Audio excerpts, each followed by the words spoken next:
कई लोग सर्च कर रहे हैं। प्रदोष का व्रत है, प्रदोष के व्रत में आज मान लो मंगलवार का प्रदोष है, मान लो सोमवार का प्रदोष है, मान लो गुरुवार का प्रदोष है, तो प्रदोष में मैं क्या खाऊं, आज के व्रत में क्या खाया जाए।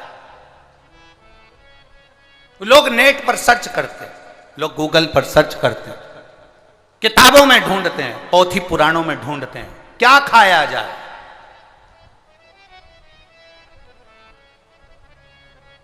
हम क्या खाएं जिससे भगवान हमारे व्रत को स्वीकार करे और हमारे व्रत को स्वीकार करे और हमें दर्शन दे। हम क्या खाएं? हमारा तो केवल इतना सा निवेदन है, किसी भोले व्यक्ति का, किसी गरीब व्यक्ति का धन मत खाओ, प्लाट मत खाओ, उसका पैसा मत खाओ।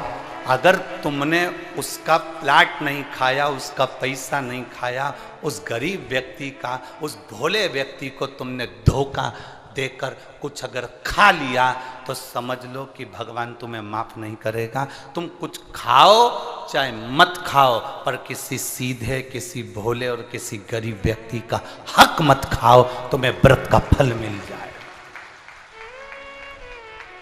तुम्हें व्रत का फल प्राप्त हो जाएगा। हम क्या खाएं कि हमें व्रत का फल मिल जाए?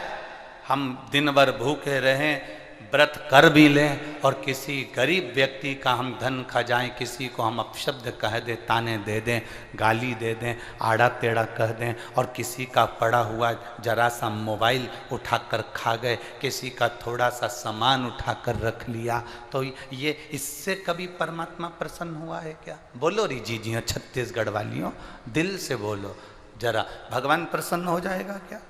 नहीं। तुम दिन भर के भूखे हो और तुम क्रोध कर रहे हो, तुम दिन भर के भूखे हो और चिड़चिड़ कर रहे हो, तुम दिन भर के भूखे हो और तुम गलत पे प्रसन्न हो जाए। भगवान कहते हैं मैं ऐसे प्रसन्न नहीं होता। प्रसन्नता के लिए तुम क्या खा रहे हो मुझे उससे मतलब नहीं। भगवान तुम्हारे ये नहीं देखेगा कि तुमने व्रत में क्या खाया था, क्या नहीं खाया था। भगवान तो ये देखेगा कि जिस दिन तेरा व्रत था तूने किसी गरीब का दिल तो नहीं दुखाया था। बस परमात्मा ये देखेगा। भगवान केवल इतना देखेगा कि तुमने, भगवान ये नहीं देखेगा कि सावन महीने में जो एकादशी पड़ी थी उसमें इसने क्या खाया था, हिसाब लगाओ क्या क्या खाया था। तो तुम्हारा हिसाब थोड़ी ना लगाया जाएगा कि साबूदाने की खिचड़ी खाई थी, कि बगर खाया था, कि पूड़ी खाई थी, कि वेपर्स खाया था, कि तुमने ये खाया कि खीर बना के खाई। भगवान ये हिसाब नहीं देखेगा। भगवान ये देखेगा कि इसकी एकादशी का व्रत था, इसका प्रदोष का व्रत था, इसका सोमवार का व्रत था, इसका शिवरात्रि का व्रत था, इसका सोमवार की अष्टमी का व्रत था, इसने किसी का दिल दुखाया था कि नहीं दुखाया जा, ये भगवान देखेगा। तुम्हारे खाने को नहीं देखता, भगवान तुम्हारे उस व्यवहार को देखता है कि व्रत वाले दिन तुमने भजन कितना किया, व्रत वाले दिन किसी गरीब का दिल तो नहीं दुखाया, व्रत वाले दिन तुमने किसी के हृदय को चोट तो नहीं पहुंचाई, व्रत वाले दिन तुमने किसी को अपशब्द तो नहीं कहा, व्रत वाले दिन तुमने कोई आड़ा टेढ़ा कार्य तो नहीं करा। इसलिए परमात्मा के व्रत के साथ में एक नियम भारी रखो। आज अगर मेरा व्रत है, मैं अगर कुछ छोड़ भी रही हूं, कुछ खा भी रही हूं, तो ये विचार करना कि मैं किसी के दिल को ना दुखाऊं, मैं किसी के हृदय को चोट ना पहुंचाऊं, मैं किसी के चित्त को कोई चोट ना दूं। मरने के बाद कितने लोगों को भोजन कराया ये मायना नहीं रखता। मरने के बाद तुम कितने लोगों को भोजन कराए ये मायना नहीं रखता। मायना ये रखता है कि तुम जिंदा जी कितने लोगों को भोजन कराए, वो जरूरी है। तुम्हारे गांव में शिव महापुराण की कथा हुई, बालोद में शिव महापुराण की कथा हुई, सावन का महीना 5 दिन की शिव पुराण की कथा मिली, 5 दिन की शिव महापुराण की कथा मिली। तुम्हें धन्यवाद देना चाहिए। ये जितने भी यजमान परिवार हैं, इन सभी यजमानों को हम तो देखो इस व्यासपीठ से केवल ये कामना कर सकते हैं। हम ये जानते हैं 5 जजमान, 10 जजमान, 20 जजमान, 25 जजमान, 30 जजमान, 35 जजमान, 40 जजमान, 50 जजमान, जितने भी यजमान हैं हमारी जिह्वा पर उनका भले नाम ना आए, पर इतना याद रखना कि तुम वो यजमान हो जिसको शंकर भगवान ने पसंद कर कर रखा है, उसको पसंद, वो महादेव ने तुमको पसंद कर कर रखा है। कोई कोई सोने की रकम ऐसी होती है जो किसी को दिखाई नहीं देती, कोई कोई सोने की रकम ऐसी होती है जो किसी को दिखाई नहीं जाती।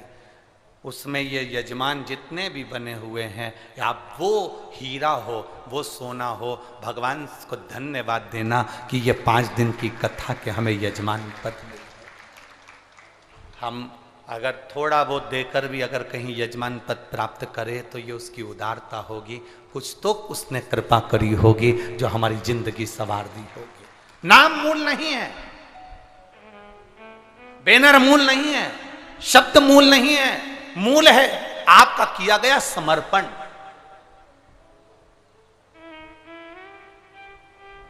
मूल है आपका किया गया भजन।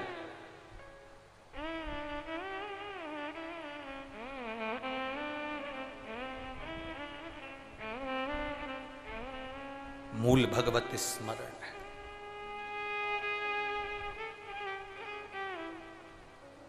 व्यवस्थाएं बहुत बड़ी होती है साहब, ये टेंट, ये पंडाल, इतने लोगों का भोजन व्यवस्था, रुकने वालों की, इतना जरा विचार करिएगा।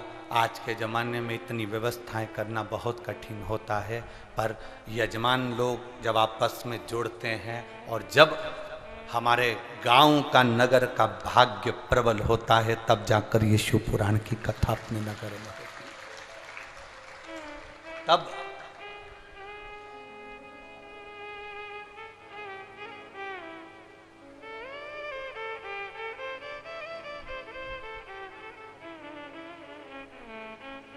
भक्ति के बल को बढ़ाना है, अपने विश्वास को दृढ़ बनाना है। मरने के बाद कितने लोगों को भोजन कराओगे? मरने के बाद तुम्हारा बेटा कितनों को भोजन करा रहा है? मरने के बाद तुम्हारी बहू कितनों को साड़ी दे रही है? मरने के बाद तुम्हारी बहू कितनों को सुहाग सामग्री दे रही है? मरने के बाद तुम कितनों को भोजन करा रहे हो वो जरूरी नहीं। जरूरी ये है कि तुम जीते जी, तुम्हारे नगर में बालोद में जब कथा हुई तो क्या तुम्हारे घर में 2 किलो आटे की पूड़ी और सब्जी बनकर इस बालोद में आने वाले शंकर के भक्त को तुमने अगर मुंह झूठा कराया, जो जीते जी करा दिया, तो फिर मरने के बाद की जरूरत ही नहीं। आपने कितनों को पानी पिलाया, आपने कितनों को बिस्कुट खिलाया, आपने कितनों को भोजन कराया? जरूरी वो है। ये शिव महापुराण की कथा एक तत्व प्रदान करती है, एक शिव महापुराण की कथा एक आनंदता प्रदान करती है। आज पूरे बालोद में यह आनंद है कि ऐसा लग रहा है जैसे कि कोई दिवाली आ गई हो, कोई दशहरा हो, कोई आनंद हो। हमारे नगर में एक खुशियां अपने आप समाहित हो जाती हैं। नहीं तो आज के जमाने में तो त्योहार भी फीके हो गए साहब। आज के जमाने में त्योहार भी फीके हो गए। इतना फीका कर दिया विरोधियों ने, इतना फीका कर दिया विधर्मियों ने कि जब देखो जब त्योहार आता है और ये अपनी चाल चलना प्रारंभ कर देते हैं। मावा नकली है, दूध नकली है, मावा नकली है, दूध नकली है, और इनकी निगाह में वो चॉकलेट असली है। घर के पकवान नकली, घर का भोजन नकली। भारत की भूमि पर बनने वाला पकवान, गुलाब जामुन, इमरती, भजिया, पकोड़ा, खोपरा पाक, अपने घर में बनने वाला गुजिया, पपड़िया, सब नकली है। बस बाजार जाओ, रक्षाबंधन का त्योहार है, एक टॉफी भाई बहन को, बहन भाई को दे दे, और इसको त्योहार कहते हो? त्योहार वो होता है जो घर की माँ घर में मिठाई बनाए और बच्चों को खिलाए, उसको त्योहार कहते हैं। फीका कर दिया त्योहारों को। जो भी त्योहार आते हैं या तो 2 हो जाएंगे, 3 हो जाएंगे, या फिर इतने छोटे हो जाएंगे कि उसमें आप विचार करते रहोगे कि मैं कल मनाऊं कि परसों मनाऊं, बस इसी विचार में पड़ते रहेंगे। और हमारा सनातन धर्म का जो हमारा एक आनंद है, हमारे जीवन का जो सुख है, त्यौहार का जो उत्साह है, त्यौहार का, जन्माष्टमी आती थी पहले लोग ऐसी जन्माष्टमी मनाते थे, रामनवमी आती थी पहले रामनवमी मनाते थे, रक्षाबंधन आता था पहले रक्षाबंधन खुशियों से मनाते थे, जब होली आती थी होली खुशियों से मनाते थे, दिवाली आती थी दिवाली खुशियों से मनाते थे, संक्रांति आती थी संक्रांति खुशियों से मनाते थे। जितने त्यौहार आते थे एक आता था और उसमें उत्साह, उमंगता, आनंदता होती थी। आज के जमाने में इतना इतना बांट दिया, इतना इतना बांट दिया कि त्यौहार को भी दो चार कर दिए तो लोग विचार में पड़े रहते हैं, अब करें तो करें क्या, अब विचार करें तो करें क्या। टॉफियों को इतना जरूरी बता दिया कि घर में मेरी माताओं के हाथ की बनी हुई गुलाब जामुन, खोपरा पाक, गुजिया और पपड़िया कोने में पड़ा रहता है और वो टॉफी एक मूल हो जाती है, एक चॉकलेट मूल हो जाती है। और हम समझ नहीं पा रहे विधर्मियों को, हम सोच नहीं पा रहे कि हमारे सनातन धर्म पर कुठार प्रहार है ये, हमारे सनातन धर्म को नष्ट करने का प्रहार है ये। त्योहारों पर कौन सा एक, किसी ने बता दिया कौन से शास्त्र, कौन से वेद और कौन से पुराण में लिखा है कि त्योहार पर बहन भाई को तिलक लगाए तो टॉफी खिलाए, चॉकलेट दे। यह हमारा सभ्यता, हमारी संस्कृति और हमारा संस्कार नहीं है। यहां तो यह नियम है, बहन भाई को जब राखी बांधे तो बांधने पर उसने अपनी माँ से जो मिठाई बनाई हो वो थाली में रखी हो और बहन भाई को और भाई बहन को खिलाए तो माता पिता का आशीर्वाद उसके शरीर में पहुंच जाए, उसके जीवन में पहुंच। हम किन ओर जा रहे हैं? और हम चिल्ला चिल्ला कर कह रहे हैं धर्म की अधर्म का, प्राणियों में विश्व का हो गया। सीधी बात। हम जा कहां रहे हैं? हम किस पथ की ओर, हम किस मार्ग की ओर जा रहे हैं?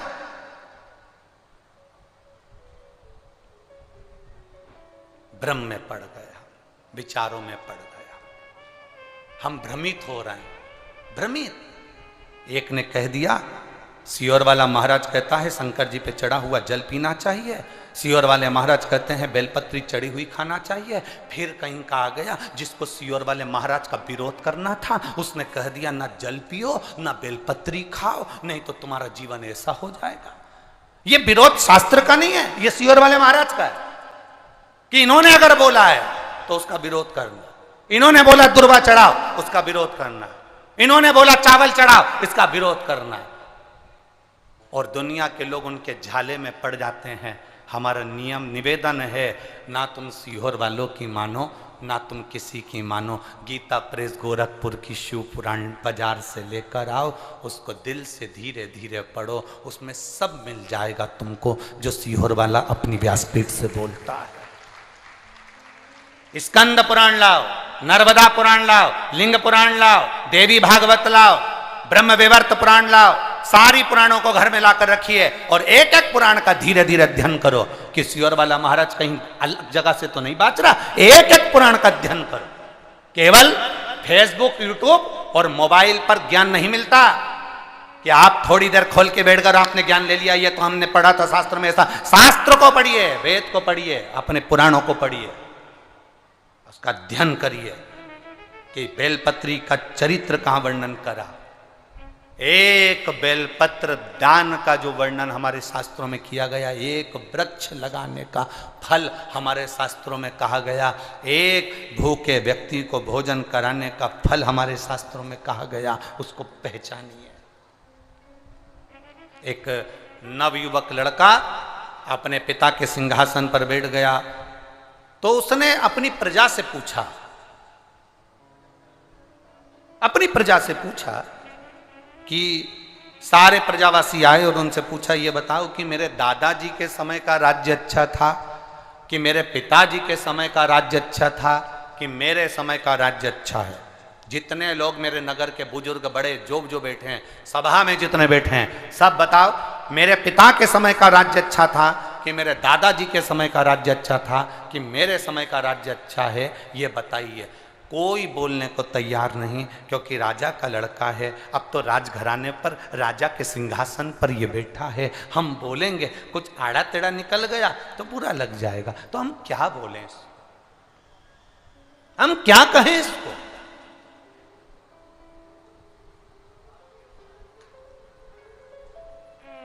हम क्या वर्णन करें इसको, नहीं बोल, क्या बखान करें हम इसको, कोई नहीं बोला। तब एक बुजुर्ग, एक बूढ़ा सा व्यक्ति बोला, महाराज मैं कहना चाहता हूं। राजा ने कहा खुशी खुशी बोलिए, हमारे दादा के समय का राज्य अच्छा था, हमारे पिताजी के समय का राज्य अच्छा था कि हमारे समय का राज्य अच्छा है, बताओ।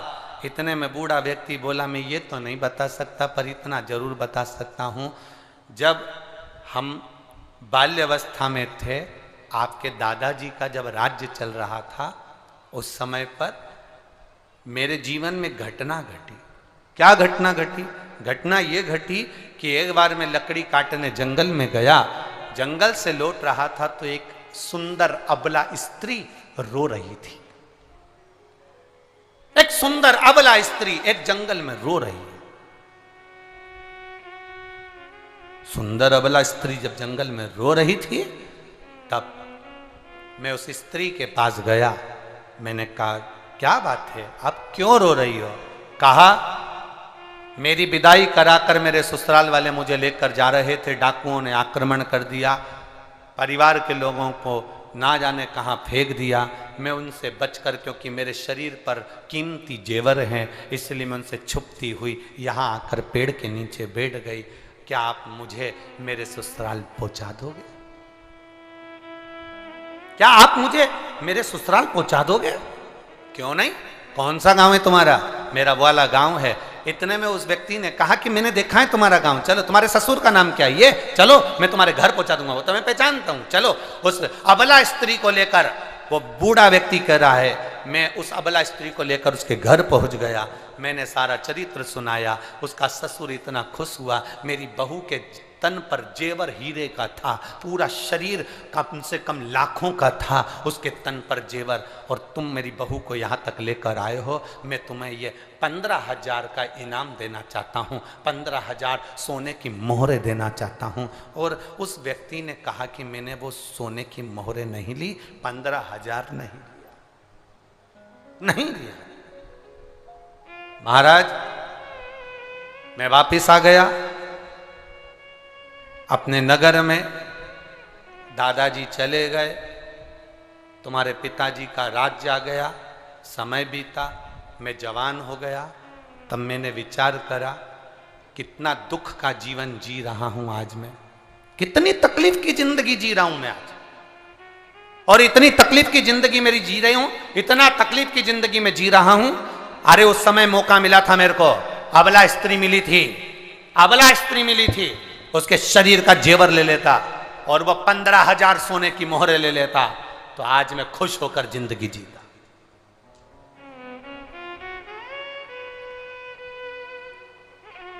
आज मैं खुश होकर जिंदगी जीता।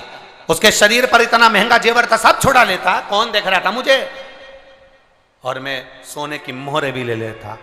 महाराज आज मैं आपके राज्य पाट में हूं, आज मेरे मन में इतना दुख होता है क्योंकि मेरे पास कुछ नहीं है। मेरे मन में आया कि उस अबला स्त्री को भी मैं अपना बना लेता और अपनी पत्नी बनाकर रख लेता। सुंदर बहुत थी, युवान थी, और पैसा भी पूरा ले लेता और जेवर भी पूरा ले लेता।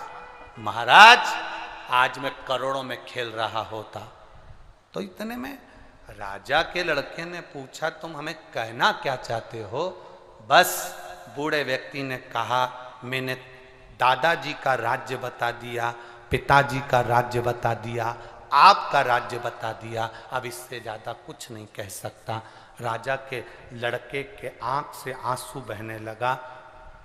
मेरे पिताजी ने मुझसे कहा था, जस राजा तस प्रजा, जैसा राजा होता है वैसी प्रजा होती है। दादाजी अच्छे मन के थे, इसलिए उस समय तेरा मन अच्छा था।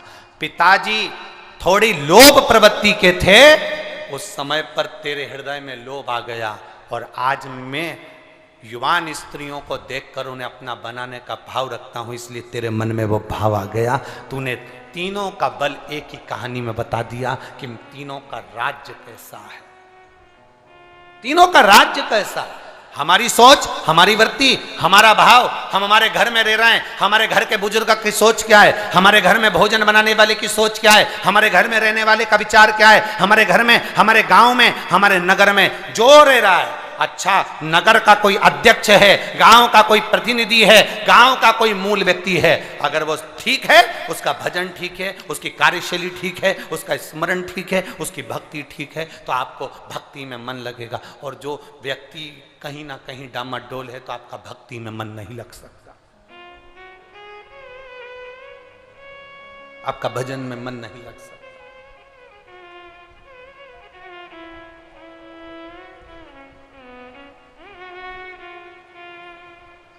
इसीलिए शिव महापुराण की कथा बारंबार कहती आई है, शिव महापुराण की कथा बारंबार वर्णन करती आई।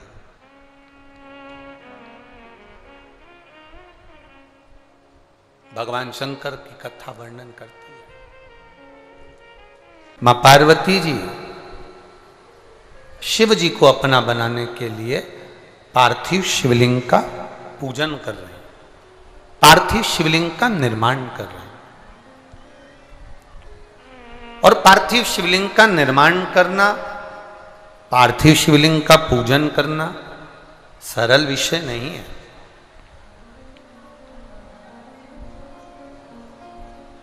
देखिए, कभी अगर मौका लगे आपके जीवन में, हम इतना जरूर कहेंगे, अगर आपके घर में एक बहुत जरूरी है बेलपत्री का वृक्ष। क्या जरूरी है? बेलपत्री का वृक्ष। घर में नहीं लगा सकते हो तो फिर कहीं मंदिर देवालय में जरूर लगाओ। मंदिर देवालय में नहीं लगा सकते हो तो कहीं ना कहीं किसी ना किसी बगीचे में जरूर लगाएं। बगीचे में नहीं लगा सकते तो किसी तालाब, बावड़ी, कुआं, पर्वत आदि के तट पर कहीं लगाएं। आवाज बढ़ाओ पीछे की, और बढ़ा दो पीछे की आवाज, रिटर्न आ रहा है, थोड़ा सा बढ़ाइए। चोंगे की आवाज में बढ़ा दो, चोंगे की जरूरी है। बेलपत्र का वृक्ष बहुत जरूरी है। अगर तालाब, बावड़ी, कुएं पर भी आप अगर बेलपत्र का वृक्ष नहीं लगा पाओ तो फिर प्रयास करो कि रोड के किनारे पर बेलपत्र का वृक्ष, वहां भी नहीं लगा पाओ तो शमशान में कहीं बेलपत्र का वृक्ष शमशान के आसपास में भी है, तो वहां अगर कोई बैठेगा उस पर भी अगर छांव पड़ जाएगी, जीव को कोई लेकर जा रहा है, उसका भी कल्याण हो जाए, ऐसी जगह बेलपत्र का वृक्ष अवश्य है। 3 जगह पर बैठकर माता पार्वती जी ने तप साधना शंकर जी को प्राप्त करने के लिए करी। 3 स्थान बताए गए, 3 जगह पर, और हमारे शास्त्रों में हम लोग वर्णन करते हैं, आप लोग भी माताएं अगर कथा श्रवण करती हैं, छोटी तीज, बड़ी तीज, जिसको सतुआ तीज आदि आदि कहते हैं, मारवाड़ी, माहेश्वरी, अग्रवाल बंधु, कोई छोटी तीज करता है, कोई सतुआ तीज करता है, सत्तू को कलपता है, कोई हरताली का तीज करता है। ये स्थान बताएं माता के कि माँ कहाँ कहाँ बैठकर शंकर जी को प्राप्त करने के लिए साधना कर रहे हैं, मां कहां कहां बैठकर तप साधना कर रही, मां किसी किसी स्थान पर बैठकर शिव की आराधना कर रही। 3 स्थान बताए गए हैं माता पार्वती जी के तप साधना के। पहला, मां पार्वती मैया नदी सरोवर के तट पर बैठकर साधना कर रही हैं।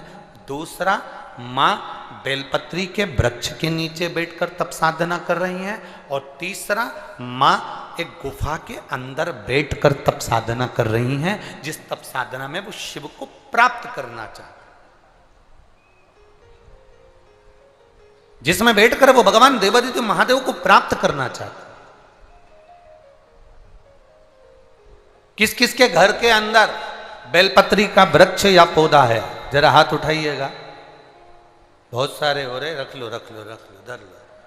हाँ, बहुत धन्यवाद आपको, प्रणाम आपको, नमन कि आपने बेलपत्री के वृक्ष को लगाया, बेलपत्री के पौधे को लगाया। आपको नमन करते हैं। हजारों अश्वमेध यज्ञ के बराबर फल मिल गया आपको, आपने एक बेलपत्री का पौधा लगाया। हम निवेदन करेंगे आपसे, कोई त्योहार आए, सावन का महीना आया, शिवरात्रि आई, सोमवार की अष्टमी आई, आपसे निवेदन है किसी भी वृक्ष से पत्ती लो या फूल लो, पर वृक्ष को चोट मत पहुंचाओ। ऐसा नहीं कि हम फूल तोड़ने के चक्कर में वृक्ष की टहनियों को तोड़ दें, या हम बेलपत्र तोड़ने के चक्कर में बेलपत्री की डालियों को तोड़ दें। ये श्रेष्ठता हमारे यहाँ शिव पुराण नहीं कहता। हमारे यहाँ पाप लगता है इन सब चीजों से। नहीं है आपके पास में बेलपत्र, शिव जी की चढ़ी हुई बेलपत्र उठा लो, धोकर अपनी थाली में रख लो और वही बेलपत्र बाबा को वापिस चढ़ा दो। मेरा ओघड़ दानी आपके उस बेलपत्र को स्वीकार कर लेगा, उसको दिक्कत नहीं है।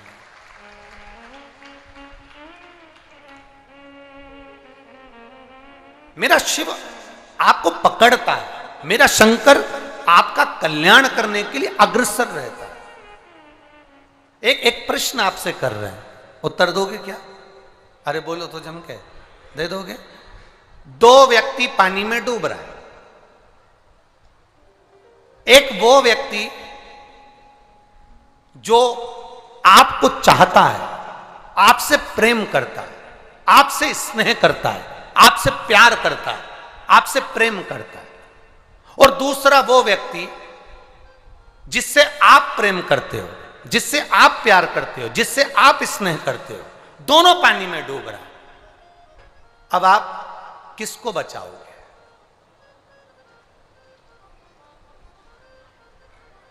एक वो व्यक्ति जो आपसे प्यार करता है, आपसे प्रेम करता है, आपसे स्नेह करता है, वो पानी में डूब रहा है, और एक वो व्यक्ति जिसके लिए आप दिल लुटाते हो, प्रेम करते हो, प्यार करते हो, स्नेह करते हो, जिसके बिना आप रह नहीं सकते, वो पानी में डूब रहा। दोनों में से किसको बचाओगे? पहले नंबर का, दो नंबर का, दो नंबर, दो नंबर, दो नंबर। उधर से दादाजी बोल रहे हैं एक नंबर का बिल्कुल सही है।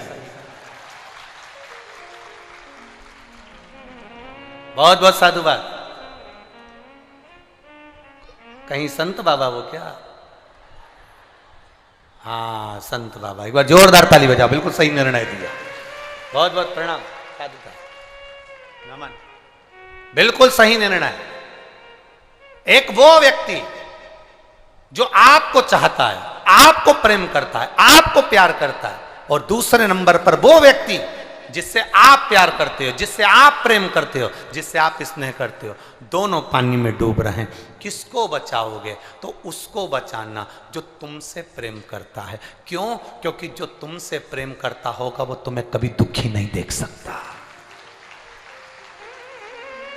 जो तुमसे प्रेम करता होगा वो तुम्हें दुखी नहीं देख सकता। जिससे तुम प्यार करते हो, भरोसा नहीं कि वो तुमसे स्नेह करता होगा और तुम्हें सुखी दे दे या तुम्हें सुख दे दे, वो भरोसा नहीं। मेरा भोलेनाथ पहले नंबर का है। वो जल चढ़ाने वाले से तब प्रेम करता है कि अपने भक्त को वो डूबने नहीं देता, निकाल लेता, निकाल लेता। वो चाह रहा है, स्नेह कर रहा है।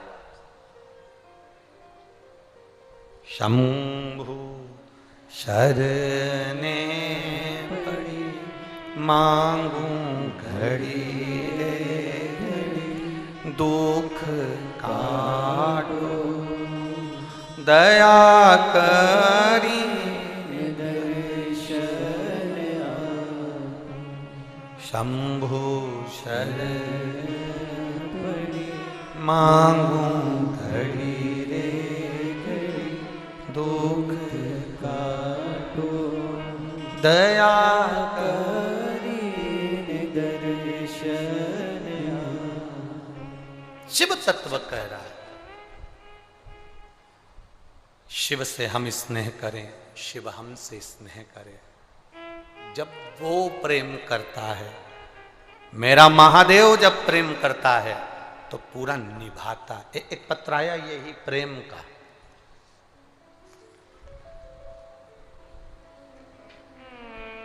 विद्या रानी देवदास, मोबाइल नंबर लिखा है। कहीं बैठी हैं विद्या रानी देवदास? कहीं बैठी हो तो हाथ हिला सकती हैं। विद्या रानी देवदास कहीं पर बैठी हो तो हाथ हिला सकती हैं। कहीं बैठी हैं? इधर हैं? हाथ हिला दीजिए। वो बेटी आई है क्या जिसको कोबरा नाग ने 5 बार डसा? विद्या रानी जी आपके साथ में आई है क्या वो बेटी? आई हो तो हाथ हिला दीजिए, तो हम उसको यहां बुलवा लेते हैं, अगर वो बेटी आई हो तो।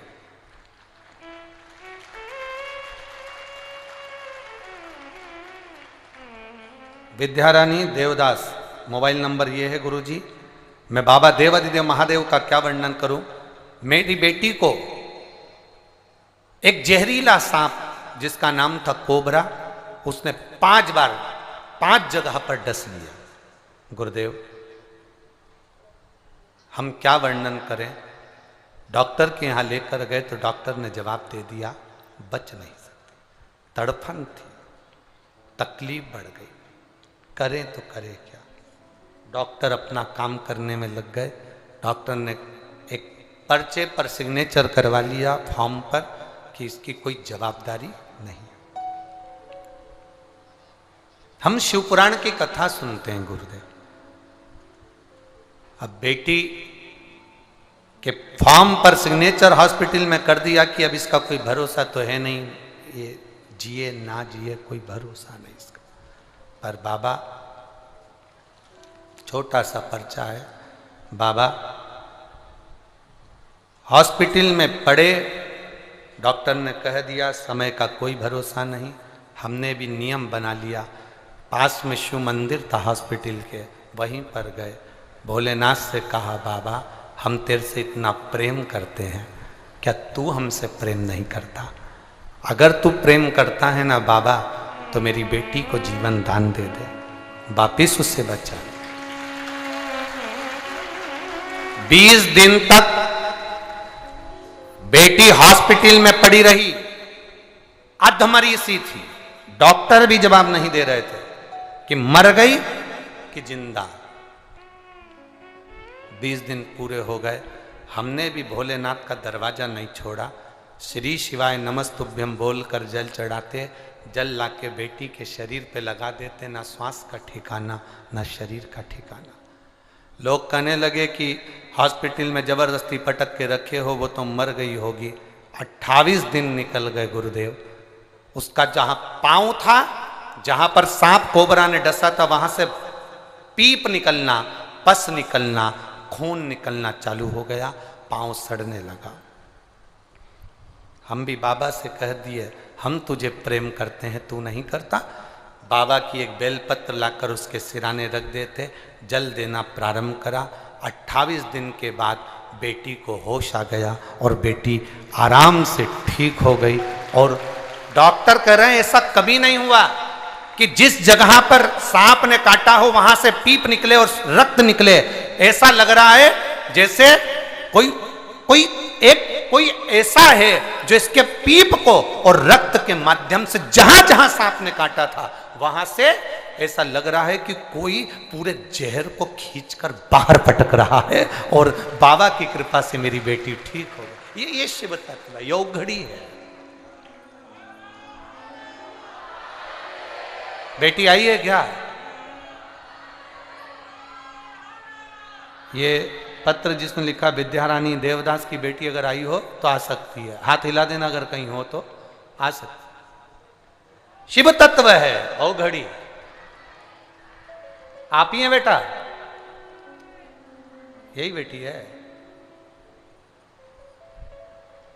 आजा आजा, गोदी से लेकर उसको इधर कर दो, गोदी में से लेकर कर दो। ये नहीं है? अच्छा अच्छा, ठीक ठीक। शिव कृपा का एक भाव। एक पत्र और बड़ा सुंदर लिखा है, देखिए एक पत्र की ओर बड़ी बड़ी सुंदर बात लिखी। देखो, निधि शर्मा, चापा, जांजगीर, छत्तीसगढ़ से हूं। कहीं बैठी हो तो हाथ हिला सकती। निधि शर्मा, चापा, जांजगीर, छत्तीसगढ़ से हूं। कहीं बैठी हो तो हाथ हिला सकती। निधि शर्मा, गुरुदेव, भोलेनाथ की महिमा का मैं क्या वर्णन करूं।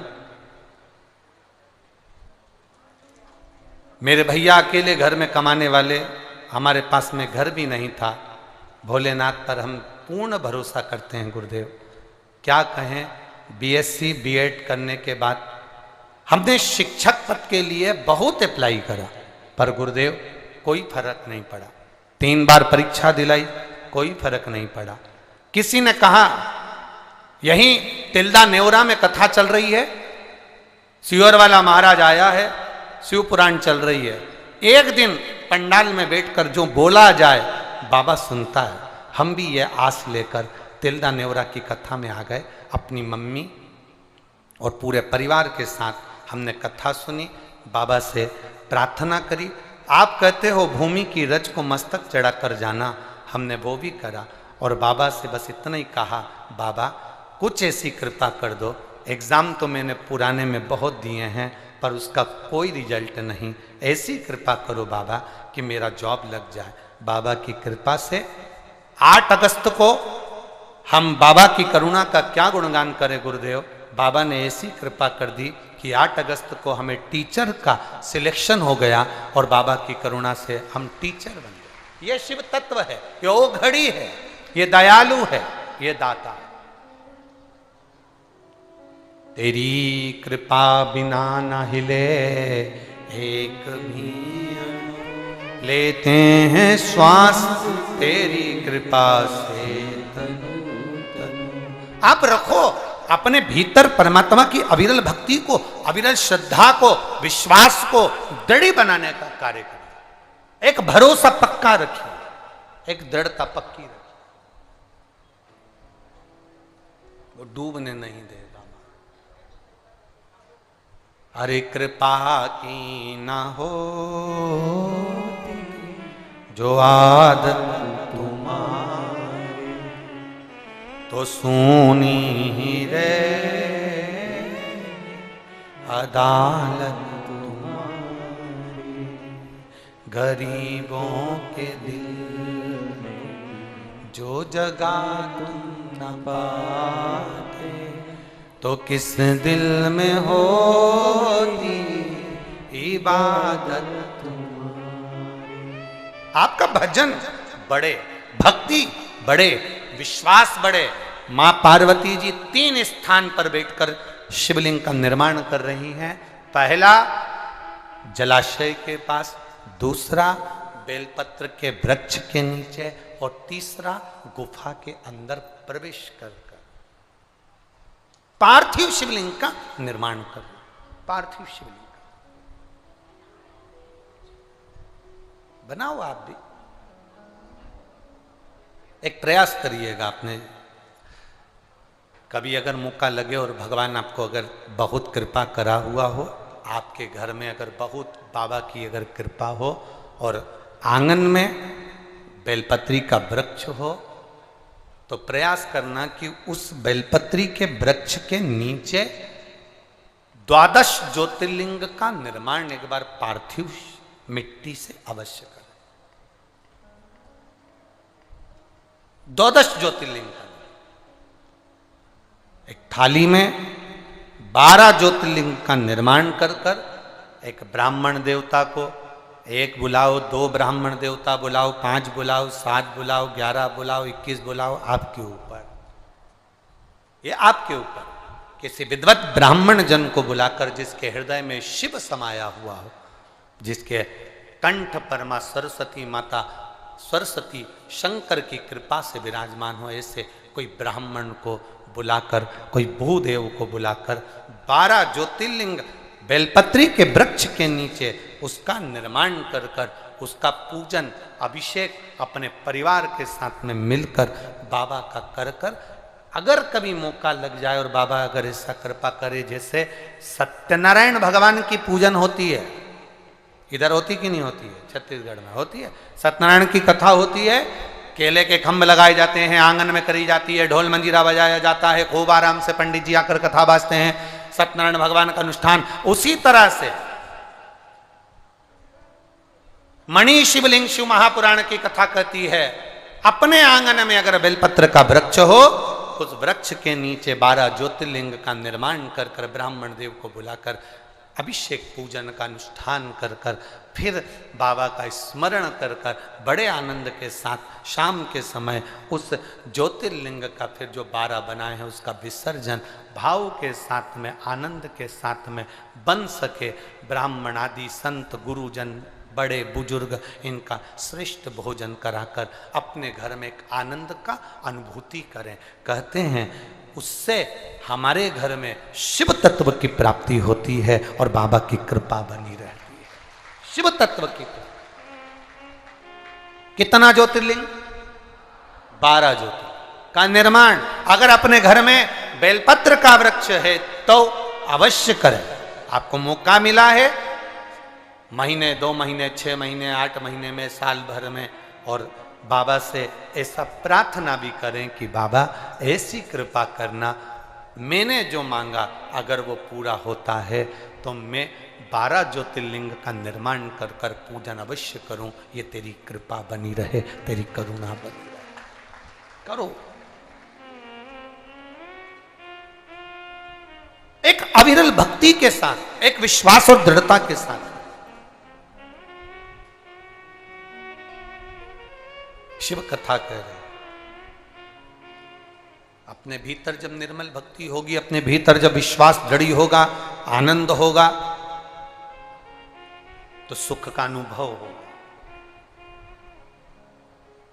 आज एक बड़ा सुंदर किसी ने एक मैसेज ऑफिस में भेजा सीहोर, उनने लिखकर भेजा कि गुरुजी से पूछना कि गुरुजी जो बोलते हैं और शिव पुराण में से और लोग उसको करते हैं फॉलो, उसको सुनते हैं और घर में जाकर वो नियम भी धारण करते हैं और उनका कार्य भी पूरा हो जाता है, आखिर ऐसा क्यों होता है? तो हम उनसे ये कहना चाहेंगे, जिसने पत्र भेजा, जिसने मैसेज भेजा, उनसे कहना चाहेंगे, जब आप एक छोटा सा प्लाट खरीदते हो तो उसका बयाना देते हो, बोलो देते हो कि नहीं देते? बयाना देते हो तो उसकी लिखा पढ़ी एक ऐसा कागज रहता है, स्टाम्प, सही है, 50 रुपए का, 100 रुपए का, 200 रुपए का, 1000 रुपए का स्टाम्प पर उसकी लिखा पढ़ी होती है। क्यों होती है?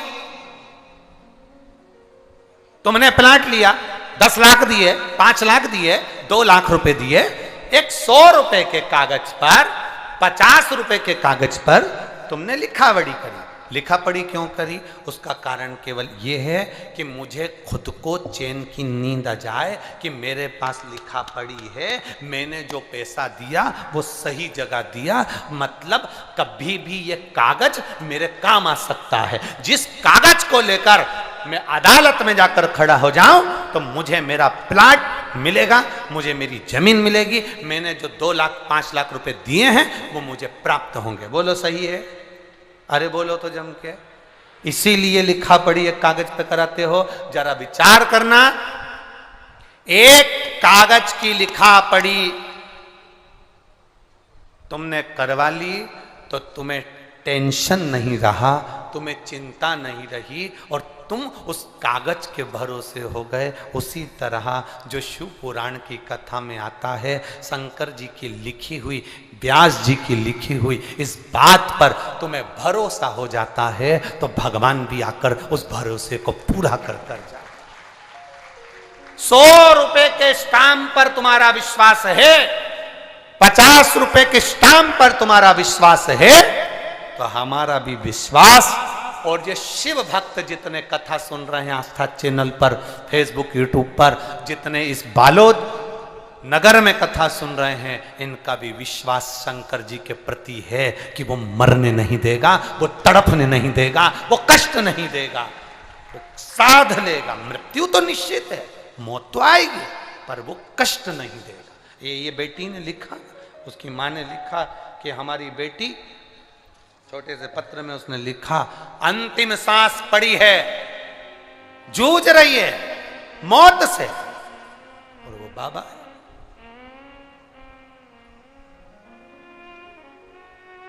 अब सौंप दिया इस जीवन का सब भार तुम्हारे।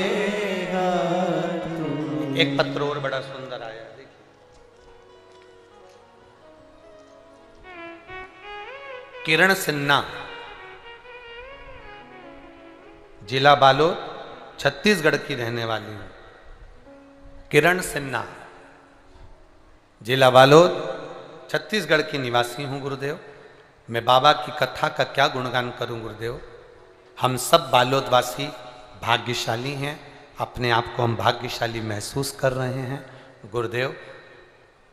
आज तक किसी पंडाल में जाकर कथा नहीं सुनी, बस टीवी के सामने बैठकर एक बार प्रार्थना करी थी कि मेरी पढ़ाई पूरी हो गई बाबा, अगर तू सच्चा है और तेरी कथा सच्ची है तो मेरा कहीं ना कहीं सरकारी जॉब लग जाए। मैं बाबा से बस प्रार्थना, टीवी के सामने आसन बिछाती थी, बैठ जाती थी, बाबा की कथा सुनती थी। पर गुरुजी आपसे कंप्लेंट भी है। क्या रह गया था?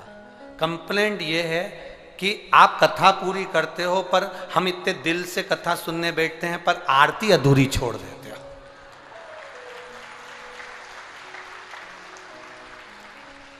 ओ बेटी किरण सिन्हा, शत्रुघ्न सिन्हा की छोरी है का? बड़ी भारी है ये तो, हमारी भी गलती गिनवा दे वो। अब कथा पूरी करते हो, पर आरती होती है ना, उसमें ये तुम्हारे चैनल वालों को बोला करो ना, कार्ड देते हैं। ये यहीं खड़े हैं। अब तेरा क्या होगा रे कालिया, नीचे मत उतर जाना। अब सोचे तो ये इनके ऊपर, पर गुरुदेव कुछ भी हो, आसन लगाकर मैंने टीवी के सामने कथा सुनी। बाबा की कृपा से मैं हेल्थ ऑफिसर के पद पर नियुक्त हो गई, इसलिए बाबा को नमन करने के लिए। ये शिव तत्व है। ओ घड़ी, ये उसकी कृपा, ये उसकी दया है। और जी किरण सिन्हा, बालोद, छत्तीसगढ़ से हम पूरा प्रयास करेंगे कि आरती पूरी हो। हम भी पूरा प्रयास करेंगे। आप बोले हो, हमारा प्रयास रहेगा कि आशीष को भी हम कहेंगे कि ऐसा करे सो तो कथा 5-1 मिनट पहले छोड़कर आरती पूरी दिखा दी जाए हो। तो प्रयास हम भी करेंगे, पर कथा चलते चलते कभी कभी स्मरण नहीं रह पाता, तो समय इतना कम पड़ जाता। वो तो तुम्हारे चक्कर में और कथा को टीवी पर इतने लोग सुनते हैं ना, अधूरी कथा ना रह जाए इसलिए उसको उस समय तक विराम कर देते, नहीं तो कथा और लंबी भी चल जाए, उसका कोई ठिकाना नहीं हमारा। तो प्रयास पूरा करेंगे, प्रयास में। बोल बम का नारा है, सारी समस्या का हल शिव तत्व को प्राप्त करो। पार्वती जी, आप भी नियम बना लो, बाबा से प्रार्थना कर कर जाना, बाबा ऐसी कृपा करना, ऐसी दया करना कि खाली न जाता कोई दर से तुम्हारे। मैं भी खड़ा हूँ नंदी बाहें पसारे, अपने हृदय लगा लो गिरा जा रहा हूँ, उठा लो। बाबा से प्रार्थना करना। पार्वती जी ने बेलपत्री के वृक्ष के नीचे शिवलिंग का निर्माण करा, उसका पूजन किया। पार्वती जी इतने शिवलिंग का निर्माण करी, इतने शिवलिंग का निर्माण करी, धीरे धीरे माता थाली में एक पीठिका बनाती हैं, शिवलिंग बनाती हैं, उसकी पूजन करती हैं। उसके आसपास में कोई पीठिका नहीं बनाई, केवल शिवलिंग बना बनाकर रखती गई, रखती गई, रखती गई। हमारे यहाँ जब हम सहस्त्र शिवलिंग का निर्माण करते हैं, जब हम हजारों शिवलिंग का निर्माण करते हैं, जब हम लाखों शिवलिंग का निर्माण करते हैं, तो बीच में थाली में एक पीठिका बनती। पीठिका जो जलाधारी हम बनाते हैं वो एक बन गई, शिवलिंग बन गया।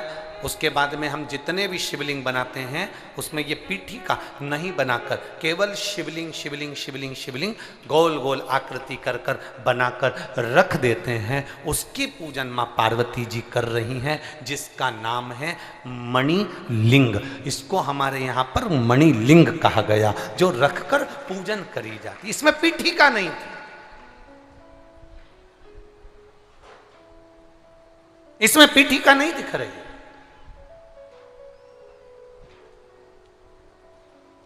पीठिका केवल एक जो माता पार्वती जी ने मध्य में बनाई है, बाकी के सब दूर शिवलिंग शिवलिंग शिवलिंग शिवलिंग बनाए। इसको मणिलिंग कहा गया। ये मणिलिंग की गणना।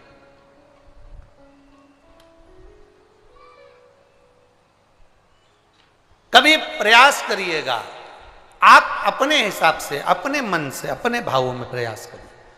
हमने पहले भी कथा में कहा, जब तुम्हारा दिल कर जाए, आज तुम्हें लगे कि तुम्हारा चित्त ठीक नहीं है, आज तुम्हें लगे तुम्हारा मन ठीक नहीं है, आज तुम्हें लगे कि तुम्हारा चित्त ठीक नहीं हो पा रहा है, आपका मन ठीक नहीं हो पा रहा, आपका हृदय ठीक नहीं है, लग रहा है, तो बुलाओ ब्राह्मण देव आनंद के साथ में। शिव महापुराण की कथा कहती है पार्थिव शिवलिंग का निर्माण कर कर, या आप स्वयं उसकी आराधना पूजन कर कर विसर्जन करिए। आप नहीं बुला सकते किसी को तो आप स्वयं करिए।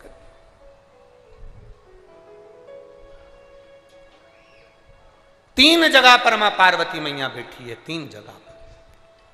अपने हृदय में मां पार्वती शिव को बुला रही हैं, अपने हृदय से भगवान शंकर का गुणगान कर रही हैं। हम भी आपसे कहेंगे, आपके कमरे में काम का सामान रखो, अपने घर में काम का सामान रखो, कबाड़ा मत रखो। कई लोग अपने घर में इतना टाला, इतना कबाड़ा, जिसका कोई काम नहीं, वो भी अपने घर में संभाल संभाल के रखते चले जाते हैं। कबाड़ा ही कबाड़ा, अटाला ही अटाला। तुम्हारे घर में जाकर देखना काम का सामान कितना है और कबाड़ा का सामान, अटाला का सामान कितना है। तुम्हारे घर में अंदाजा लगाइए। काम का सामान थोड़ा होगा, जिस पलंग पर सोते हो, जिस गादी पर सोते हो, जिन कपड़ों को पहनते हो। अब तुम ये भी जान दो, तुम तो तुम्हारी अलमारी में देख लो कि कपड़े कितने पहनते हो, रखे कितने हैं। कई कपड़े तो ऐसे हैं जिनका नंबर आज तक नहीं आया। कपड़े भी कई बार गिरते हैं अलमारी में से और कहते हैं कब पहनेगी कमला।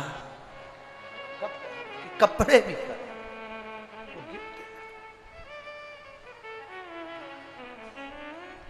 विचार करिएगा जरा, इतने कपड़े रखे, अलमारियां भरा रही हैं, उसके बाद भी हमारी आसक्ति समाप्त नहीं है, उसके बाद भी हमारी आसक्ति श्रेष्ठ नहीं है।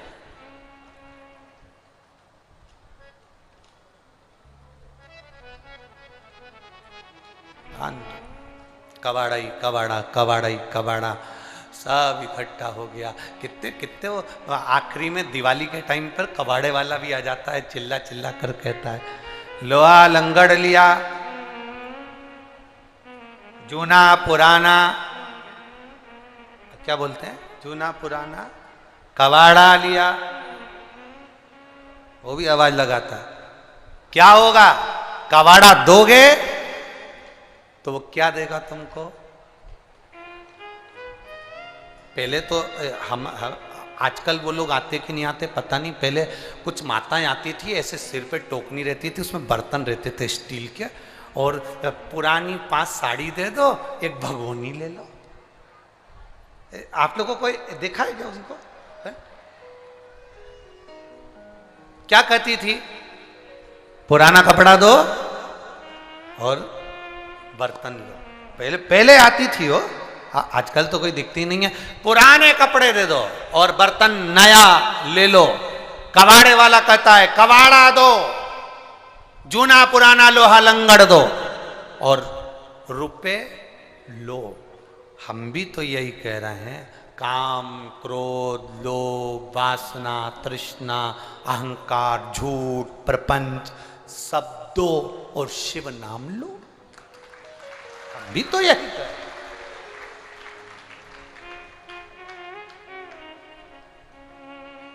वो भी चिल्लाता है, आवाज लगाता है, लोहा लंगड़ लिया,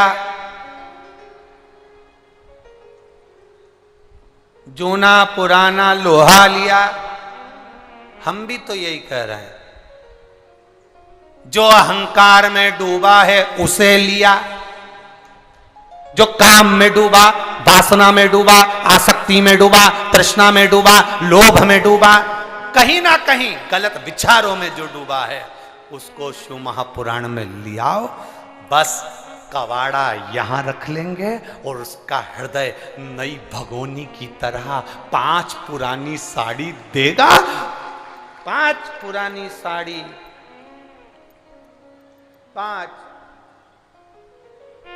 5 कर्म इंद्री, 5 ज्ञान इंद्री और 1 मन, ये 11 है। इसमें से 5 पुरानी साड़ी दे देगा और 1 नया भगोना उसको मिल जाएगा। नई भगोनी जो शिव पुराण में आता है वो एकदम नया बनकर जाता है, जैसे आज ही उसका जन्म हुआ। वो नई भगोनी की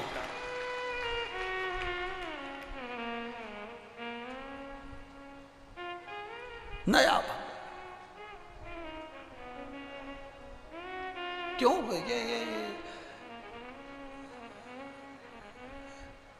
जो फ्रीज होता है ना, उस फ्रीज में हम जो रखते हैं वो ताजा बना रहे इसलिए रखते हैं, सड़े नहीं। फ्रीज में रख दो सड़ेगा नहीं, रख दो फ्रीज में सड़ेगा नहीं।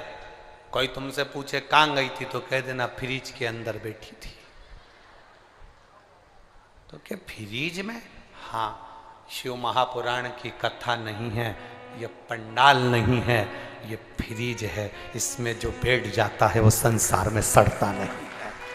ना काम में, ना लोभ में, ना आसक्ति में, ना वासना में, तृष्णा में, सड़ेगा नहीं। अगर शिव पुराण की कथा सुनी है, थोड़ा दुख आ गया तो तुरंत डॉक्टर अपना काम करेंगे। जैसे उस माँ ने लिखा, हम शंकर के मंदिर चले गए, डॉक्टर अपना काम कर रहा है, तुम अपना काम करो ना। दुख आया, वो बेटी ने लिखा कि आरती भी पूरी नहीं होती थी और कट जाता था, फिर भी हम आसन लगाकर सुनते, तुम तुम्हारा कर्म करो ना, करो तुम्हारा कर्म।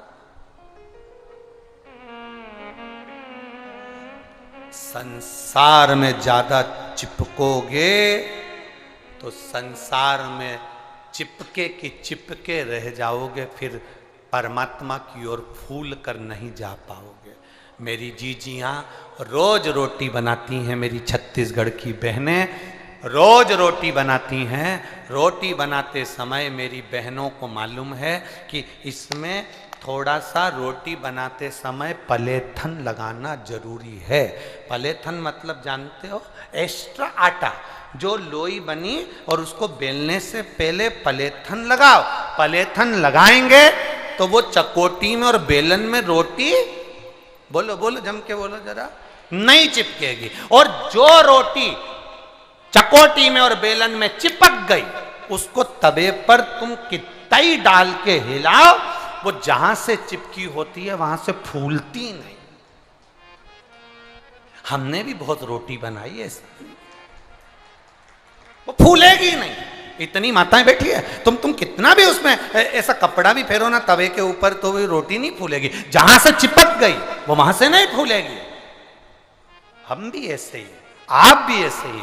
रोटी के आटे की लोई है ये पृथ्वी, जैसे वो चकला जैसे वो चकोटी गोल होती है, वैसे ये पृथ्वी गोल है और संसार के बेलन से हम बेले जा रहे हैं। अगर हम इसमें चिपक गए तो फिर परमात्मा तक फूल कर नहीं पहुंच पाएंगे। इसलिए पलेथन लगाओ, पलेथन लगेगा, चिपकोगे नहीं। पलेथन क्या है? शिव महापुराण की कथा। कोई तुमसे पूछे कहां गए थे, तो के पलेथन में बैठे थे।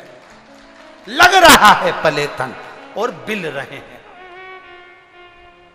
ये पलेथन लग रहा है। इस पलेथन में जब तक पड़े हो आप, जब तक शिव महापुराण की कथा सुन रहे हो, सत्संग में जा रहे हो, मंदिर देवालय, एक लोटा जल चढ़ाने शिवालय जा रहे हो, पलेथन लग रहा है। पलेथन लगेगा तो तुम चिपकोगे नहीं। तुम्हें जो देखेगा ना वो भी कह देगा रोटी बहुत जोरदार है, क्या फूली क्या फूली। उसको ये नहीं मालूम कि पलेथन जोरदार था, इसलिए रोटी भी जोरदार बनकर फूल चुकी है। यही रोटी की अनंतता है। पलेथन लग, अब तुम तो जोरदार हो गए हो, पलेथन तुम में लग गया, तुम फूल भी गए हो। अब तुम्हारा काम है, कभी कभी पलेथन जब ज्यादा लग जाए तो सिकने के बाद भी वो पलेथन हटता नहीं है। बस तुमसे निवेदन है, चाहे दुनिया के लोग कितना भी अपशब्द कहें, ताना दे, आड़ा टेढ़ा बोले, गालियां दे, कोई कह दे क्या होता है शंकर जी को जल चढ़ाने से, कोई कह दे शिव जी के मंदिर जाने से क्या होता है, कोई कह दे बेलपत्री चढ़ाने से क्या होता है, कोई कह दे ये दुर्वा चढ़ाने से क्या होता है, कोई कह दे एक चावल का दाना चढ़ाने से क्या होता है, कोई कह दे तुमसे कि पुष्प चढ़ाने से क्या होता है। दुनिया के लोग तुम्हें ताना देंगे, अपशब्द कहेंगे, गालियां देंगे। उस समय पर तुम कह देना हम आड़े टेढ़े नहीं हैं जो तुम्हारे कहने पर आ जाएं। हमने तो एक बार शिव पुराण अपने कानों में उतार ली, उसके बाद दुनिया चाहे कितना भी रंग चढ़ाए चढ़ता ही नहीं है। कोई कितना ही बोले हम उस पर अमल करते ही नहीं, स्मरण में भी नहीं आता। शिव तत्व अंदर समा गया फिर वो छूटता नहीं।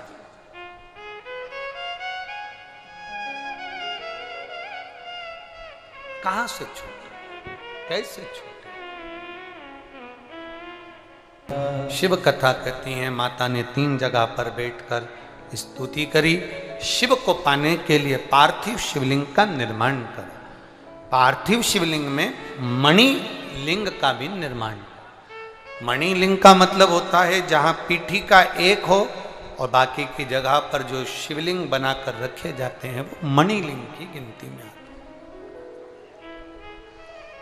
एक स्मरण रहे, पारत का शिवलिंग होता है, स्फाटिक लिंग होता है, नर्मदेश्वर लिंग होता है, कंकर शंकर को भी शिवलिंग का भाव दिया गया है। यहां तक भक्ति में अगर डूबे हो, भाव में डूबे हो, तो शिवलिंग अगर हृदय में है कि मुझे जल चढ़ाना है तो बाबा कहीं ना कहीं ऐसा कृपा कर देता है कि शिवलिंग आपके सम्मुख में आ जाता है और आप जल समर्पित कर सकते। भाव दिल में, हृदय में। पाप, सांप और आग, इन 3 चीजों से बचकर जो निकल जाता है, समझ लो वो जिंदगी के एक पड़ाव पर ऊपर की ओर बढ़ जाता है।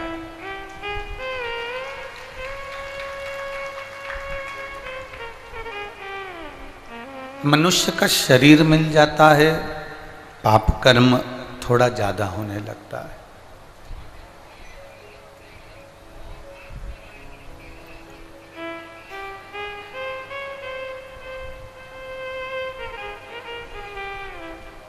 पाप, सांप और आग, इससे थोड़ी सी दूरी बनाकर रखिए। अगर मानव की देह मिल जाए, मनुष्य का शरीर मिल जाए, तो प्रयास ये करिएगा कि हम इस शरीर के द्वारा किसी का दिल ना दुखाएं, हम इस शरीर के द्वारा कोई गलत कार्य ना करें।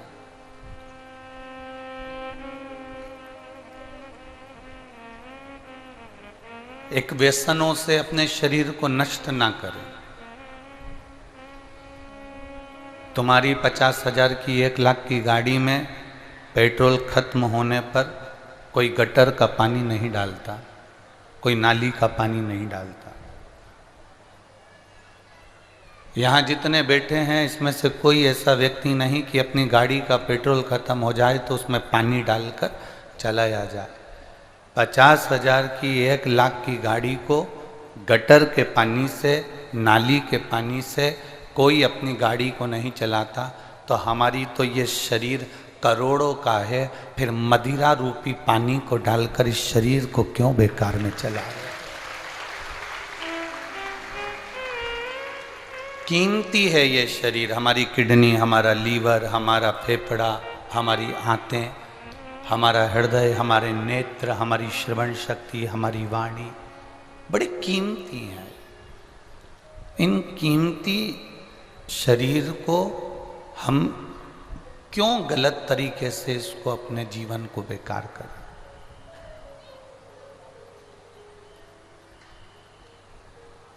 मानव की जो देह है ये पाप कर्म में लिप्त ना हो, इसका स्मरण रहे।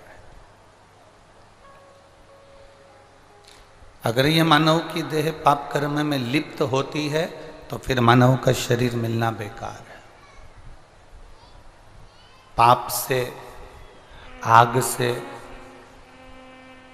और सांप से बचने का प्रयास करें। यहाँ हमारी ब्रह्म कुमारी परिवार की बहनें बैठी हुई हैं। आप कभी ब्रह्म कुमारी आश्रम के अंतर्गत गए होंगे तो वह भी आपको यही चीजें बताती हैं कि हमें पाप से दूर रहना है।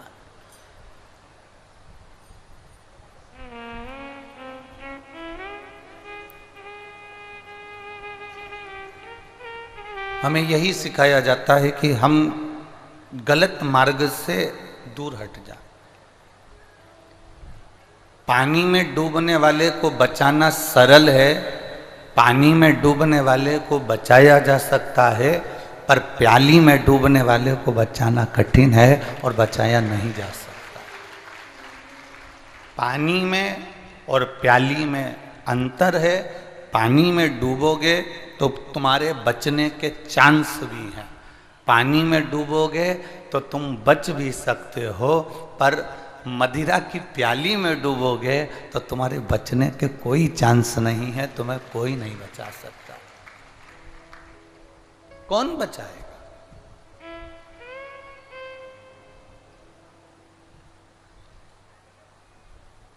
आपकी अविरल भक्ति, आपका विश्वास, आपकी दृढ़ता आपको परमात्मा के करीब में ले जाती है। प्रत्येक गांव में एक संत, एक साधु, एक सत्पुरुष, एक पतिव्रता नारी, एक सतीवान नारी, एक भगवान का भक्त।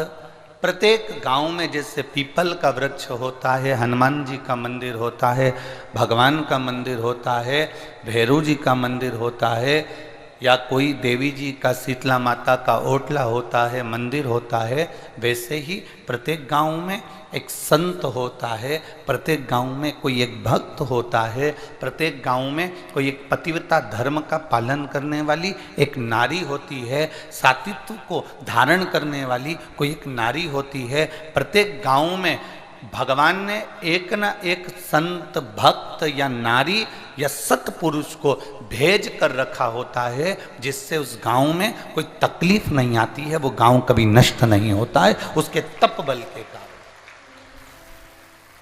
उसके भजन के कारण, उसके कीर्तन के कारण, उसके मंत्र बल के कारण।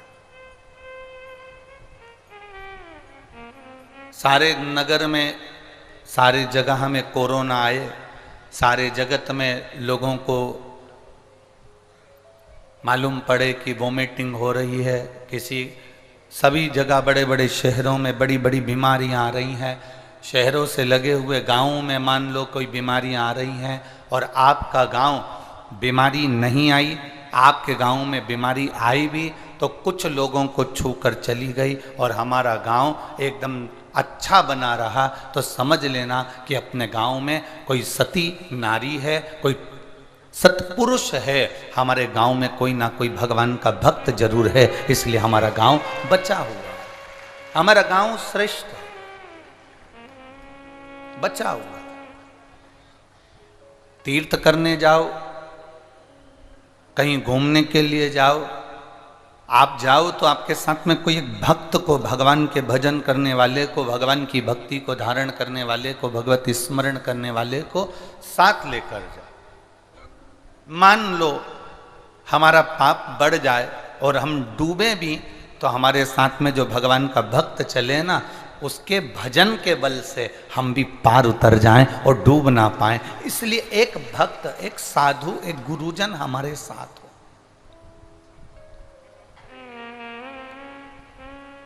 शरीर का काम है वो पाप करवाएगा, शरीर का काम है वो गलत दृष्टि देगा, शरीर का काम है वो गलत जगह पर ले जाएगा, शरीर का काम है वो गलत विचारों को देगा, शरीर का काम है वो गलत सोच भी प्रदान करेगा। पर आपका काम क्या है, आपका कार्य क्या है? भगवत भजन की ओर तल्लीन रहना।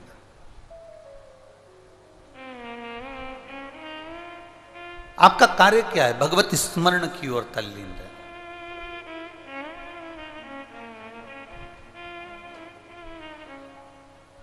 शरीर कहेगा कि चलो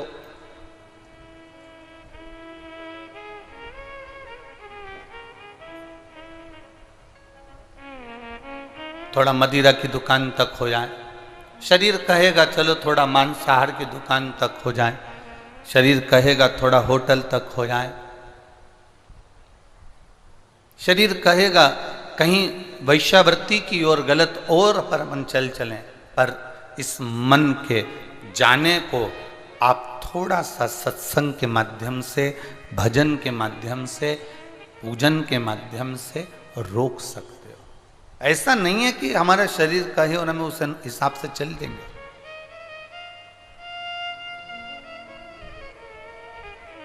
महाराज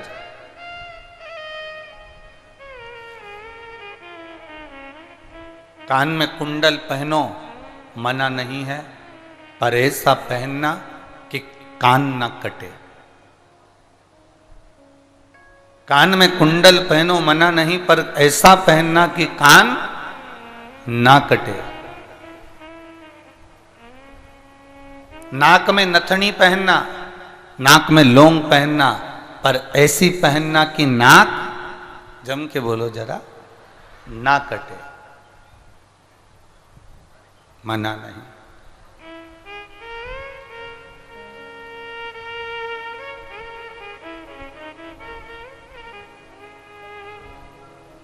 और संसार में खूब रह लो,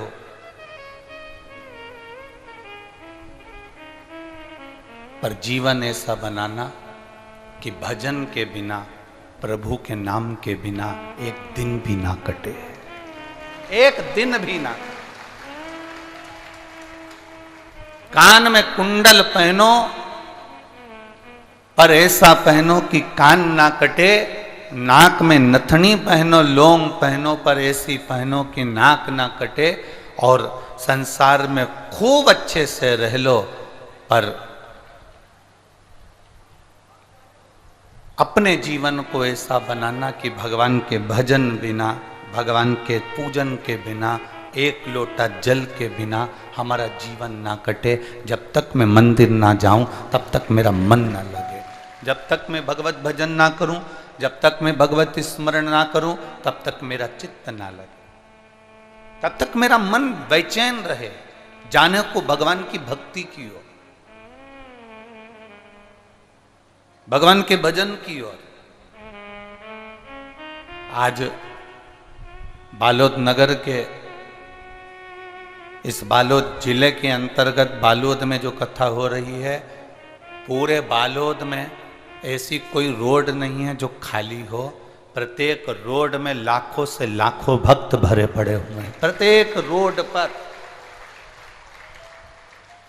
शहर की स्थिति तो हमको नहीं कर सकते, क्योंकि हम शहर के बाहर रह रहे हैं। अंदर जाने की हमको परमिशन भी नहीं, क्योंकि इतनी भीड़ में कहाँ जा पावे। पर शहर की स्थिति हम नहीं कह सकते, और हम आते भी बाहर जंगलों में से आते, जंगलों में से चले जाते, तो हमको तो अंदाजा नहीं लग पाता। पर आज जंगल की स्थिति यह है कि वहाँ चारों तरफ लोग पेड़ों की छांव में, गाड़ियों पर, नहर के किनारे, तालाब के किनारे, जहाँ जिसको जगह मिल रही है, छतरियों में, पन्नियों में, दुकानों में, रोडों पर, वृक्ष के नीचे, गाड़ियों के नीचे, जहाँ जिसको जगह मिल रही है वो वहाँ बैठा है। शायद हमारे जीवन की ये पहली ऐसी कथा होगी जिसमें 7 से 8 पंडाल लगे, उसके बाद भी भक्त रोड पर है।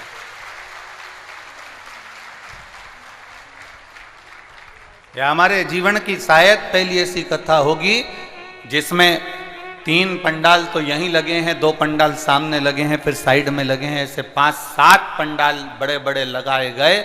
उसके बाद भी भक्त शंकर के जो उपासक हैं, शिव के जो भक्त हैं, वो भगवान की कथा को सुनने के लिए रोडों पर और ग्राउंडों में भरे पड़े हुए हैं महाराज। ये शिव तत्व की प्राप्ति का साधन है, ये शिव भक्ति का साधन।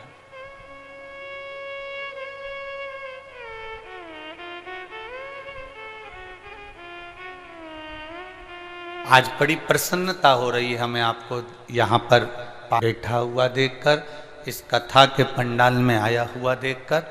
खुशी की बात इसलिए है क्योंकि हमारे यहाँ जब भंडारे का प्रसाद बनता है सीहोर में, या हमारे यहाँ पर जो भंडारा चलता है, तो भंडारे का जो भोजन बनता है, भंडारे का जो प्रसाद बनता है, वो बड़े बड़े पात्रों में बनता है, और वो बड़े बड़े पात्रों को, बर्तन को उठाकर भगवान के सामने नहीं ले जाते हैं। बोलो, ले जाते हैं? नहीं।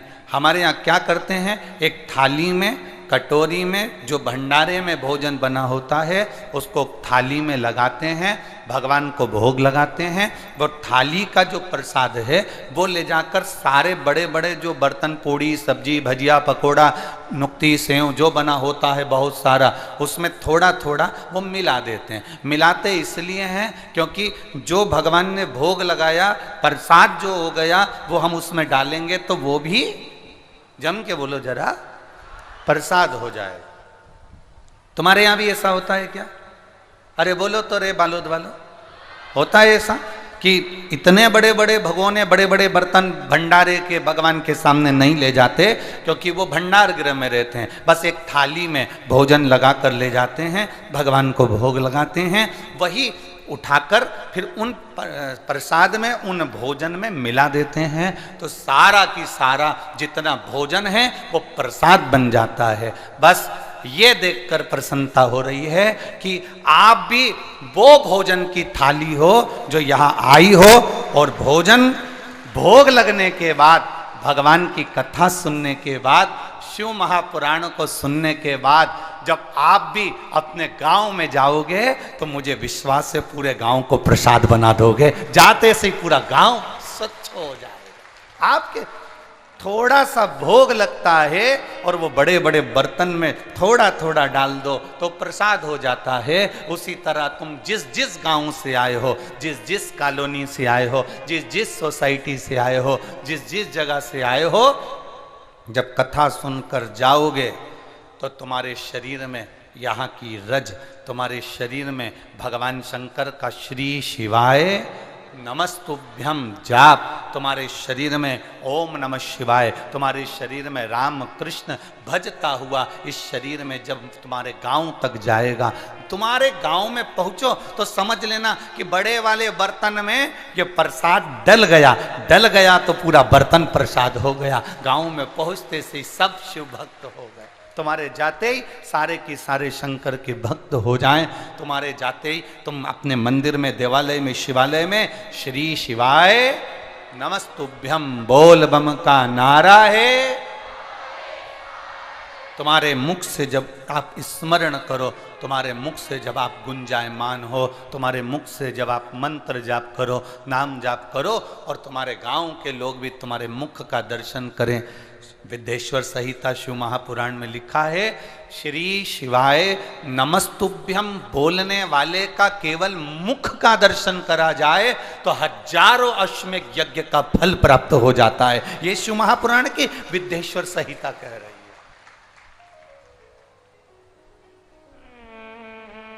ये शिव महापुराण की विद्येश्वर संहिता वर्णन कर रही।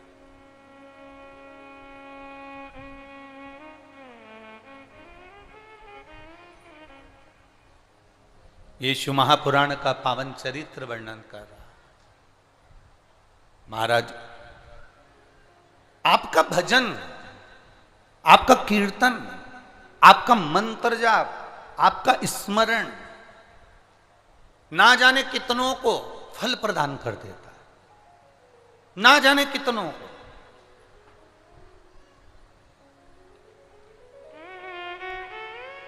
शंभु, देखो आप लोगों को अगर आता है ना तो अपने वॉल्यूम को, अपनी आवाज को थोड़ा तेज कर कर बोला करो, जिससे पास वाले के कान में भी चला जाए तो वो भी गुनगुना ले थोड़ा सा। शंभु शरणे मांगू घड़ी दुख काट, दया करी निदर्शन। शंभु शरण पड़े मांगो घड़ी दुख काटो, दया करी ने दर्शन। एक थोड़ा सा प्रसाद भगवान के बड़े बड़े बर्तन में डाला जाए तो वो पूरा प्रसाद हो जाता है। एक व्यक्ति भी अगर शिव महापुराण की कथा सुनकर अपने गांव में जाता है तो पूरा गांव शिवमय हो जाता है, शंकर का धाम बन जाता है, शिव तत्व को प्राप्त करने वाला बन जाता है। साधुवाद है। यहाँ की कलेक्टर महोदय, एसपी महोदय, एसडीएम, एसएसपी, डीएसपी, टीआई और संपूर्ण पुलिस प्रशासन, संपूर्ण मेडिकल, संपूर्ण नगरपालिका, संपूर्ण प्रशासन को, जिन्होंने इस कथा में आज अपार जनता को, हम कहेंगे लगभग 18 लाख से ऊपर भक्त यहां पहुंच चुके हैं। अपार जन समुदाय, कोई अंदाजा नहीं सरकार का भी कि कितने लोग पहुंचे, कितने। ऐसा जंगल नहीं, ऐसी कोई नहर नहीं, ऐसा कोई स्थान नहीं, और पूरा बालोद जैसा शहर व्यक्तियों से पटा पड़ा हुआ है। आप लोग तो टीवियों के माध्यम से देख रहे होंगे और हम सोशल मीडिया से कहेंगे, जितने भी यहाँ पर वो कैमरे चल रहे हैं, बाहर बाहर रोडों पर, ग्राउंड में, जहां पब्लिक बैठी है, आप जनमानस को दिखाएं कि ये साधारण नहीं, ये शिव के भक्त हैं जिनका अंदाजा लगाना कठिन है। बालोद जैसा जिला, जिसका शहर इतना बड़ा है, उस शहर के अंदर दुकानों में दरियां बिछा बिछा के, और बालोद नगर वासियों, मैं आपको दंडवत प्रणाम करता हूं जो अपने दुकान के बाहर दरियां बिछा दी, पन्नियां बिछा दी लोगों को बैठने के लिए। धन्यवाद बालोद नगर, आपको साधुता है, बहुत बहुत साधुवाद है, बहुत बहुत साधुवाद। यहां प्रशासन पूर्ण तरह से मुस्तैद होकर संभाल रहा है। यहाँ की मेडिकल टीम पूरी मुस्तैद होकर संभाल रही है। उसके लिए पूरी प्रशासन के लिए एक बार जोरदार ताली बजाएं। साधु था, बहुत बहुत साधु था, धन्य है। एक एक सिपाही, एक एक कर्मचारी कहीं ना कहीं अपने नियम को निभा रहा। इतनी पब्लिक को एक साथ झेलना, एक साथ संभालना बड़ा कठिन है। ऐसा आप मुख्यमंत्री आए तो उसकी भीड़ संभाल सकते हो, आप प्रधानमंत्री आए तो उसकी भीड़ संभाल सकते हो, आप राष्ट्रपति आए तो उसकी भीड़ संभाल सकते हो, पर आप महादेव आए तो उसकी भीड़ नहीं संभाल सकते। शिव की भीड़ संभालना, शंकर के गणों को संभालना, शंकर के भक्तों को संभालना कठिन, बहुत कठिन।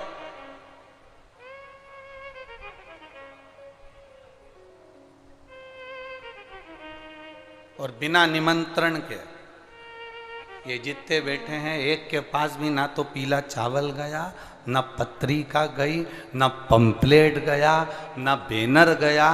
बस उन्होंने सुन लिया कि बालोद में कथा है और अपने को श्रवण करना है और पहुंचना है, बस भाव से पहुंच गए। ना पत्रिका, ना निमंत्रण, ना कुछ, ना तुम्हारे आने के लिए बस लगवाई गई, ना गाड़ियां लगवाई गई, ना कोई तुमको लेकर आने के लिए कुछ लगाया गया। ये तो आपके दिल में जो महादेव बैठा हुआ है, तुम्हारे हृदय में जो मेरा बाबा बैठा हुआ है, तुम्हारे चित्त में जो मेरा शंभु विराजमान है, वो शंभु तुमको यहाँ तक लेकर आ गया और वही तुमको कथा सुनाकर तुम्हारे दरवाजे, तुम्हारे घर तक भेज गए। कोई शंभु भाग्यशाली हो, इसलिए तुम्हें सावन के महीने की विराम की ओर कथा चल रही है। कितने किस्मत वाले हो कि कल सोमवार भी है, प्रदोष भी है और सावन का और शिवरात्रि, शंकर भगवान की पावन कथा का तत्व भी। ये कितना किस्मत, क्या भाग्य। थोड़ा सा प्रसाद बड़े बड़े पात्रों में डाला, पात्र पूरा प्रसाद बन गया। उसी तरह एक व्यक्ति भी अगर कथा सुनकर अपने गांव में गया और गांव में जाने के बाद उसके मुख से भगवान का नाम निकलता रहा, श्री शिवाय नमस्तुभ्यम निकलता रहा, तो समझ लो कि पूरा गांव एक ना एक दिन प्रसाद जरूर बनेगा और उनके मुख से श्री शिवाय नमस्तुभ्यम जरूर निकलेगा, उनके मुख से भगवती स्मरण जरूर निकलेगा।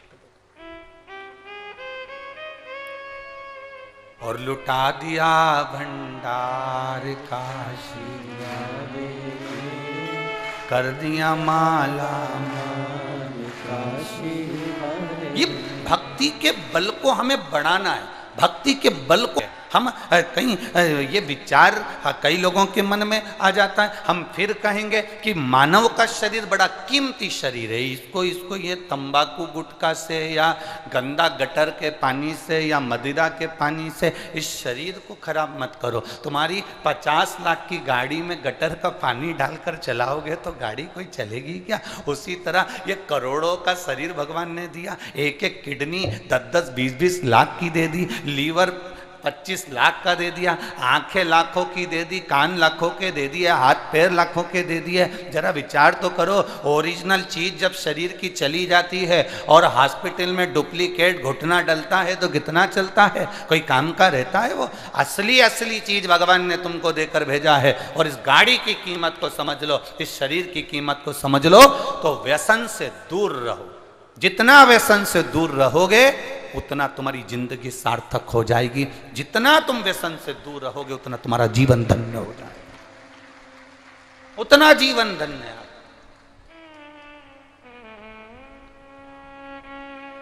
भजन का बल बढ़ाओ, भजन का बल। एक बच्चे को एक डॉक्टर ने कह दिया कि इसका ऑपरेशन होगा, तो बच्चा 3 साल का, गुरुजी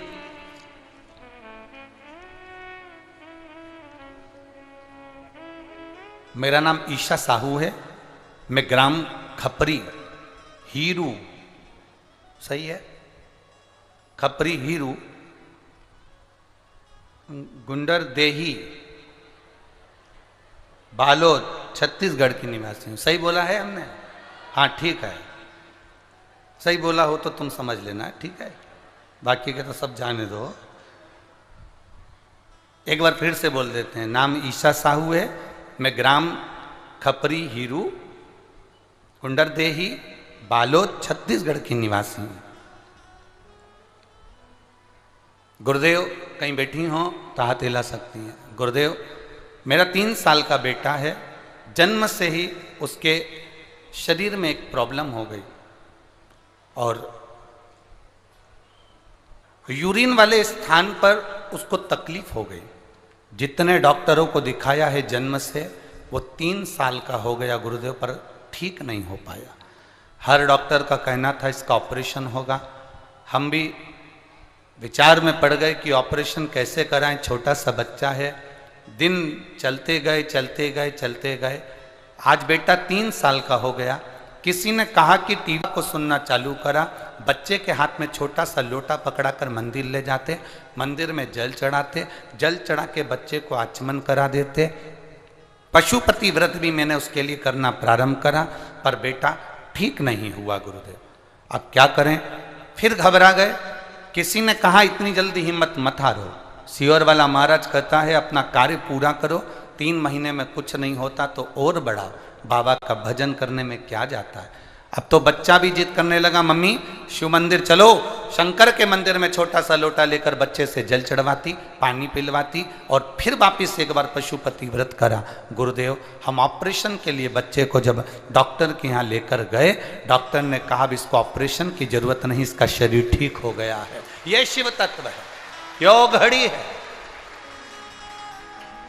खाली न जाता कोई दर से तुम्हारे, खाली न जाता कोई दर से तुम्हारे, मैं भी खड़ी हूँ नन्ही बाहें पसारे, अपने हृदय से लगा लो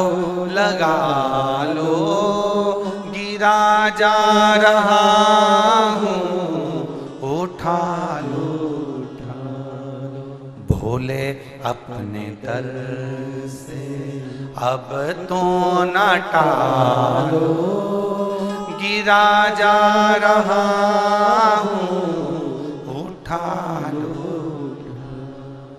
शिव आराधना में जो रम गया, थोड़ा समय लग सकता है, थोड़ा दुख अगर भारी है कटने में समय लग सकता है, पर आप अपने विश्वास को डिगने मत दो, आप अपने भरोसे को टूटने मत दो। आपका अगर भरोसा नहीं टूटा, आपका अगर विश्वास नहीं छूटा, तो समझ लो कि मेरा महादेव तुम्हारे साथ कदम से कदम मिलाकर चल रहा है।